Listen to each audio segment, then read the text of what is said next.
नमस्कार दोस्तों, मेरा नाम है राज के वर्मा और आप देख रहे हैं रिपोर्टर जी। अगर आपने रिपोर्टर जी चैनल को अभी तक सब्सक्राइब नहीं किया तो सबसे पहले चैनल को सब्सक्राइब जरूर करें, लाइक और कमेंट्स करना बिल्कुल ना भूलें। चलिए एक बार फिर से बात करते हैं दिल्ली के 2025 में होने वाले विधानसभा चुनाव की। और आज बात करेंगे नई दिल्ली विधानसभा को लेकर, क्योंकि नई दिल्ली विधानसभा अपने आप में बेहद खास है। आपको अगर इस विधानसभा के इतिहास के बारे में बताएं तो अभी तक दिल्ली में 7 बार विधानसभा चुनाव हुए हैं और जब भी जिस पार्टी ने दिल्ली यानी नई दिल्ली की विधानसभा सीट को जीता है उसने सरकार बनाई है। 1993 में दिल्ली विधानसभा अस्तित्व में आई थी, तब नई दिल्ली विधानसभा गोल मार्केट विधानसभा होती थी और 1993 में कीर्ति आजाद ने बीजेपी की टिकट पर चुनाव लड़ा था।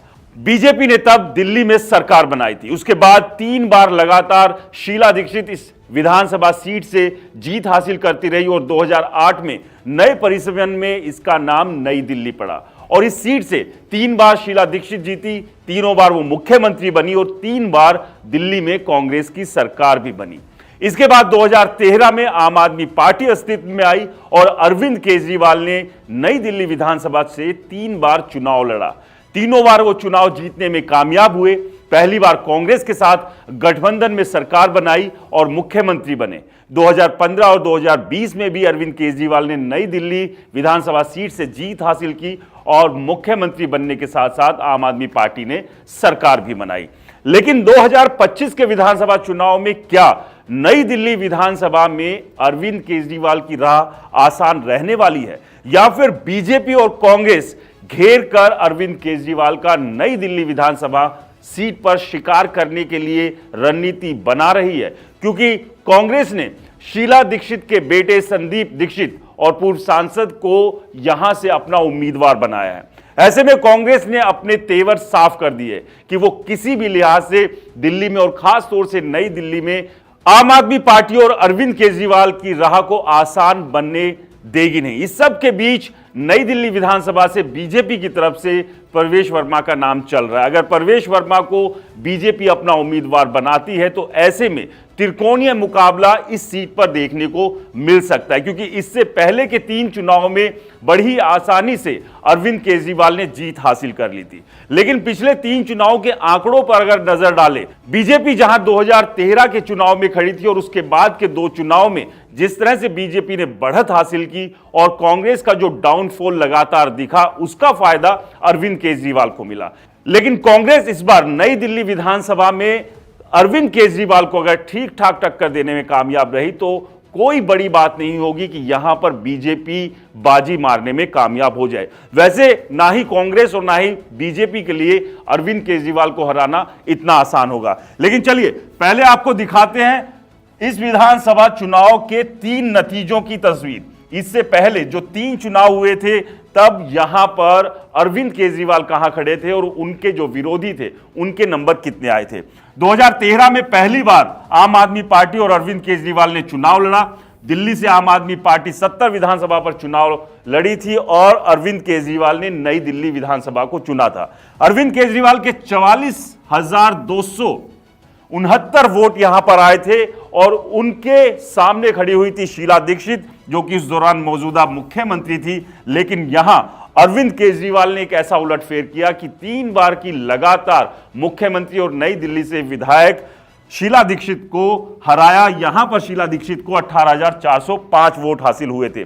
वहीं बीजेपी के विजेंद्र गुप्ता ने भी अच्छे खासे वोट यहां पर हासिल किए थे। खैर वो तीसरे नंबर पर थे, 17,952। और ये जीत और हार का जो अंतर था, यानी अरविंद केजरीवाल ने जो शीला दीक्षित को हराया था 25,864 रिकॉर्ड वोटों से यहां पर अरविंद केजरीवाल ने शीला दीक्षित को हराया था। इसके बाद चंद महीनों बाद ही गठबंधन टूट गया और 2015 में फिर से विधानसभा चुनाव हुए और नई दिल्ली विधानसभा से एक बार फिर से अरविंद केजरीवाल मैदान में थे और यहां पर अरविंद केजरीवाल ने 57,213 वोट हासिल किए। तो वही बीजेपी से नुपुर शर्मा ने उन्हें टक्कर देते हुए 25,630 वोट हासिल किए थे। यानी कि यहां पर बीजेपी ने जो 17,000 के करीब वोट हासिल 2013 में किए थे, उससे बढ़त लेते हुए नुपुर शर्मा ने करीब करीब 8,000 वोट ज्यादा हासिल किए थे 2013 के मुकाबले, यानी कि बीजेपी यहां से गेन करने की स्थिति में दिखी। वहीं कांग्रेस की बात करें तो हालत एकदम पतली हो गई थी। कांग्रेस से किरण वालिया मैदान में थी, 4781 वोटों पर यह सिमट गई थी। यहां पर जो नुपुर शर्मा को हराया था अरविंद केजरीवाल ने 31,583 वोटों से, यानी कि 2013 में शीला दीक्षित और अरविंद केजरीवाल के बीच हार जीत का जो अंतर था उससे कहीं ज्यादा हार जीत का अंतर यहां पर नुपुर शर्मा और अरविंद केजरीवाल के बीच था। इसके पीछे की एक बड़ी वजह यह थी कि कांग्रेस के जो वोट थे वो घटकर 4,781 पर आ गए थे, यानी कि 18,000 के करीब जो वोट 2013 में हासिल किए थे शीला दीक्षित ने, वो सीधे धड़ाम से गिरकर 4,781 पर आ गए थे। यानी कि एक बड़ा वोट बैंक यहां से अरविंद केजरीवाल ने अपने वोट बैंक में जोड़ा और कुछ नंबर बीजेपी ने भी यहां कांग्रेस के अपने खाते में जोड़ लिए थे, यानी कि सीधा सीधा नुकसान अरविंद केजरीवाल ने यहां पर कांग्रेस को किया। लेकिन अब बात आती है 2020 विधानसभा चुनाव की। यहां पर अरविंद केजरीवाल एक बार फिर से नई दिल्ली विधानसभा से चुनाव मैदान में थे, लेकिन एक बार फिर कांग्रेस और बीजेपी ने अपने उम्मीदवारों को बदल दिया था। केजरीवाल ने 2020 में हासिल किए 46,758 वोट, यानी कि इस बार 2015 के मुकाबले अरविंद केजरीवाल का वोट कम हुआ। वहीं सुनील यादव जो कि बीजेपी की तरफ से उम्मीदवार थे, उन्हें हासिल हुए थे 25,061 वोट, यानी कि नुपुर शर्मा के लगभग से बराबर ही उन्होंने वोट हासिल किए थे अरविंद केजरीवाल के खिलाफ। सिर्फ 450 पौने 500 के आसपास का ही अंतर यहां पर था, यानी कि जो बीजेपी का वोट बैंक है वो खिसका नहीं है, वो वहीं के वहीं बना हुआ है। सारा का सारा खेल कांग्रेस और आम आदमी पार्टी के वोट बैंक के बीच ही चल रहा था। यहां से रोमेश सभरवाल कांग्रेस के प्रत्याशी थे और 3,220 वोट पर ये सिमट गए थे और यहां जीत और हार का अंतर था 21,697 का, यानी कि 10,000 वोट इस बार कम मिले अरविंद केजरीवाल को, यानी कि हार और जीत का जो अंतर था उसमें 10,000 वोट्स का अंतर यहां पर देखा गया। और यह एक बड़ी टेंशन कहीं ना कहीं अरविंद केजरीवाल के लिए हो सकती है कि अगर अरविंद केजरीवाल इसी नंबर को बनाने में कामयाब हुए तो जीत के लिए कहीं भी कोई शंका नहीं है। लेकिन अगर प्रवेश वर्मा और संदीप दीक्षित, क्योंकि संदीप दीक्षित चाहेंगे कि इस चुनाव में वो अपनी मां शीला दीक्षित की हार का बदला ले और उनकी परंपरागत सीट को वापस हासिल करे, तो ये एक लड़ाई संदीप दीक्षित के लिए होगी। तो वहीं प्रवेश वर्मा भी एक कड़ी टक्कर यहां पर देने की कोशिश करेंगे अगर बीजेपी उन्हें टिकट देती है। तो अगर यहां पर संदीप दीक्षित वोटों का डिवीजन करने में कामयाब हो गए, यानी कि अरविंद केजरीवाल जो हमेशा कांग्रेस का वोट छीनते आए हैं उस वोट को वापस अगर संदीप दीक्षित अपनी तरफ शिफ्ट कर लेते हैं, तो यहां पर जो जीत हार का जो पूरा खेल है वो गड़बड़ हो सकता है। यानी कि कांग्रेस को अपने इन नंबर्स को बढ़ाना होगा। अगर ये नंबर बढ़ते हैं तो उम्मीद यही लगाई जा रही है और राजनीतिक जानकार भी ये मान रहे हैं कि बीजेपी का फिलहाल जो वोट है, यानी कि जो अगर पिछले 2 चुनाव की बात करें 25,000, ये कुछ ना कुछ बढ़ सकता है। और साथ में अगर कांग्रेस यहां पर अप होती है, यानी कि अगर संदीप दीक्षित वोट अपनी तरफ शिफ्ट करने में कामयाब हो जाते हैं अरविंद केजरीवाल से, तो जाहिर सी बात है कि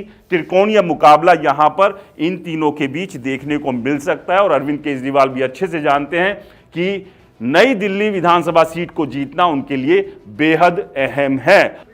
और शतरंज और राजनीति में यह साफ है कि सबसे पहले अगर निशाने पर होता है तो वो राजा होता है, क्योंकि अगर राजा को हरा दिया तो आप समझिए कि पूरी की पूरी बाजी आपके हाथ आ सकती है। और बीजेपी की कोशिश और रणनीति यही है कि अपना चुनाव उठाने के साथ साथ कांग्रेस के चुनाव को भी उठाया जाए, तभी जाकर न केवल नई दिल्ली बल्कि पूरी दिल्ली में त्रिकोणीय मुकाबला बनेगा और वहां से बीजेपी अपनी तरफ मोमेंटम को शिफ्ट कर सकती है।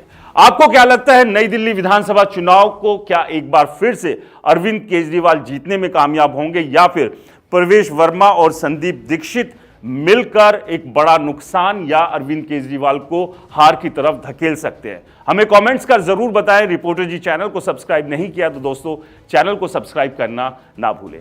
नमस्कार।